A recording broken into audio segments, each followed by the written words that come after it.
What's up, guys? Welcome to day 27 of 31 Days, 31 Proverbs. Today, we will be in Proverbs 27. This year, 2026, the FIFA World Cup was hosted here in America, and it just ended, honestly, about a week ago. And I gotta say, following the storylines, the teams, and the players has been such a fun experience. I was able to watch the games with my friends, cheer for Team USA, and I got to learn a lot more about football culture. Honestly, prior to the World Cup, I knew close to nothing about international football. I'm gonna come clean. I didn't know who Lamine Yamal was. I didn't know who Jude Bellingham was, Dembele, etc. I didn't know who all these big. I only knew like Messi and Mbappe and just like super casual names, casual fan. I didn't know how much the World Cup meant to so many small countries. I didn't know about the storylines, how a simple appearance is everything to a team, whether they win or lose. I was pretty out of touch. I wasn't really that tapped in. It wasn't until my friends who actually watched the sport explained all the love of the game to me, and they gave me all the lore and all the facts and all the inner workings of the game that I was able to, fully immerse myself into it, seeing deeper in between the lines. And, I really got to enjoy football for what it really, really is beneath the surface. And that's just a quick example, but that's what we'll be talking about today, being out of touch. How can we be in touch with the realities of life and the wisdom of God? That's going to be our topic today. We can be out of touch with many things in many ways. We will be covering three areas of life that we may be out of touch with. It's going to be a similar structure to what we've had before because I just think it's a good framework to look at ourselves and look at others and to look at reality itself. That will be our three topics today: ourselves, relationships, and reality itself. Firstly, we could be out of touch with ourselves when we view ourselves wrongly. How do we view ourselves, specifically when we receive honor, when we receive praise and glory? Verse 21 in Proverbs 27, the crucible is for silver and the furnace is for gold, and a man is tested by praise. There is a test of humility or pride in response to receiving praise. There's a test. How will you respond when you receive praise and honor? Verse 2, let another praise you, and not your own mouth, a stranger, and not your own lips. Faith communities should find ways of regularly praising and appreciating one another, since we need genuine, truthful praise. Ultimately, if we are assured in the gospel that we have the acclaim, we have the delight of God through Christ, then we won't be constantly hungry for praise. We won't resent when it's not there, and we won't be puffed up by it when it comes. So, all this to say, being out of touch with your own image can lead you to pride. The more prideful we are, the more disappointed we will be when life inevitably hits us in the face. Verse 22, crush a fool in a mortar with a pestle, along with crushed gain, yet his folly will not depart from him. Wisdom is listening to advice from others, but it also includes listening to what life itself tells you through experience. Suffering can grow us. It can break overconfidence. It can make us more sympathetic. It could show our weaknesses. It can help us become more resilient and dependent on God. Adversity drives some people deeply into God's love, but on the other hand, it can convince others that a God of love can't exist. The temptation for those who suffer is to assume that because we can't think of any good purposes God may have for our suffering, then there can't be any. If you can't imagine a God who's infinitely wiser than you, then you won't be able to trust him and grow in grace. We will touch a little more on this later. We'll move to verse 19. As water face reflects face, so the heart of man reflects the man. Who is able to see the heart? While a person may conceal or reveal his heart through speech and actions, it lies open and transparent only before God. We may be out of touch with ourselves, but God is not out of touch with us. Our next section will be how we can be out of touch with our relationships. We can sometimes be disconnected emotionally from our relationships. Verse 14, whoever blesses his neighbor with a loud voice, rising early in the morning, will be counted as cursing. A blessing at the wrong time can have the effect of a curse. This happens when we are emotionally disconnected and clumsy. Wise friends tie their hearts to one another. They put their happiness into their friends' happiness because if and when their friends get praise, they won't be jealous or envious of it, but they will celebrate. Verse 4, wrath is cruel, anger is overwhelming, but who can stand before jealousy? Jealousy seems like it's in a class of its own. On the other hand, Jesus tied his heart to us so that even in his suffering, he knew joy because of the salvation he was bringing to us. That is love. That is a real friend. Being emotionally disconnected from our friends can make it hard to have difficult conversations. Verse 17, iron sharpens iron, and one man sharpens another. Friends sharpen and challenge one another. For example, therapists can give you advice, but you can't give it back.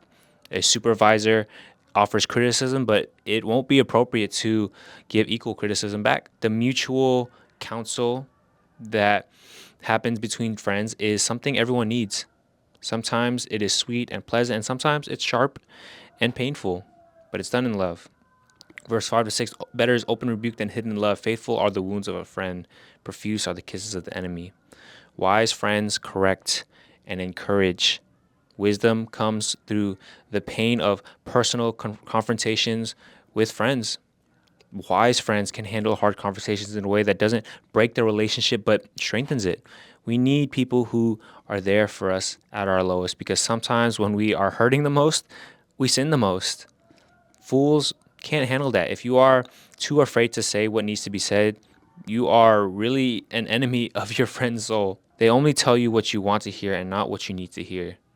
Kisses from an enemy. Kisses are meant to appease the heart in order to hide the hurt that has or is to come.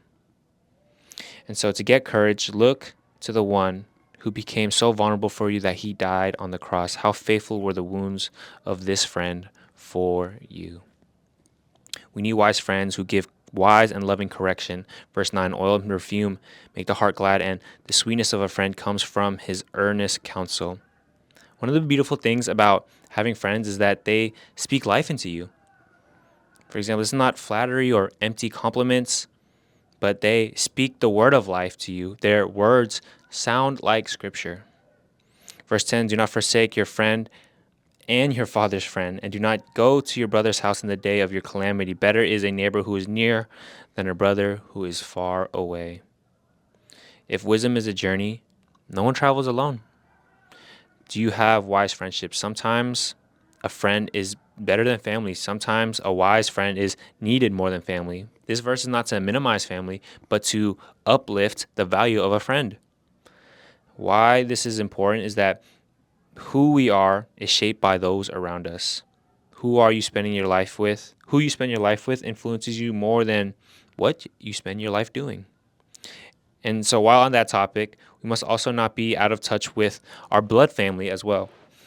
Verse 8, like a bird that strays from its nest is a man who strays from his home. Verse 11, be wise, my son, and make my heart glad, that I may answer him who reproaches me. Verse 15 to 16, a continual dripping on a rainy day and a quarrelsome wife are alike. To restrain her is to restrain the wind or the grasp of oil in one's right hand. These verses encourage a man to be careful of quarrelsome characteristics that would be evident even before marriage. Sometimes wisdom isn't just about insight, but also about foresight. So all this to say, when it comes to family and maybe starting a family, single person problems become married person problems. So act wisely. And lastly, our last section, foolishness can keep us out of touch with not just ourselves, but also others and reality itself. This will be a big verse. Verse 1, do not boast about tomorrow, for you do not know what a day might bring. Though the lazy fail to plan, the opposite is to think that you can control the future. What does control do to us and those around us? There's this framework by Timothy Keller that talks about idolizing control, trying to control a future that's not in our hands. And the ways these come out is, firstly, the price you're willing to pay to have control is loneliness. You start saying things like, I will do it myself. I'm the only one who knows how to do it the right way. I will isolate myself if that means I get to manage my life. A control freak's greatest nightmare is uncertainty. We freak out when we don't know what's going on and when things aren't going according to plan. And especially when things aren't being done your way. People around you, they often feel condemned. People around you feel crushed by these high standards that you have put on them. You should be better. Why can't you just be different or be like me? The people around you don't feel like they're enough. People with an over need for control have trouble sharing power. They can't delegate and tend to manipulate people. And their common emotion is worry. They're always caught up in worst case scenarios. When confronted about their obsession with control, they start to blame shift. I don't worship control. People just don't listen to me. People are just lazy, so I have to pull their weight. I just care about it more than they do. Is it wrong to care? They often change the subject because if they change the subject, they can stay in control. And all this idolizing control fails to recognize that the future is solely and wholly in God's hands. Confidence regarding the future is possible for the wise person, but it's not found in our own ability. So, all this to say, when you think about tomorrow, don't stop thinking about God. Don't be out of touch with who He is. Verse 20, Sheol and Abaddon are never satisfied, and never satisfied are the eyes of men. Verse 7, one who is full loathes honey, but to one who is hungry, everything bitter is sweet. Excess in your life ruins your appreciation for good things. These verses are about understanding need.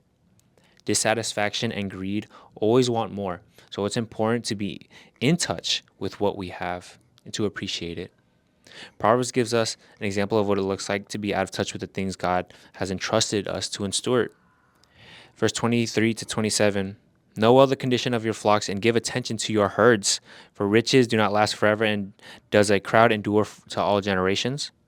When the grass is gone and the new growth appears and the vegetation of the mountain is gathered, the lambs will provide your clothing and the goats the price of a field. There will be enough goat's milk for your food, for the food of your household and maintenance for your girls.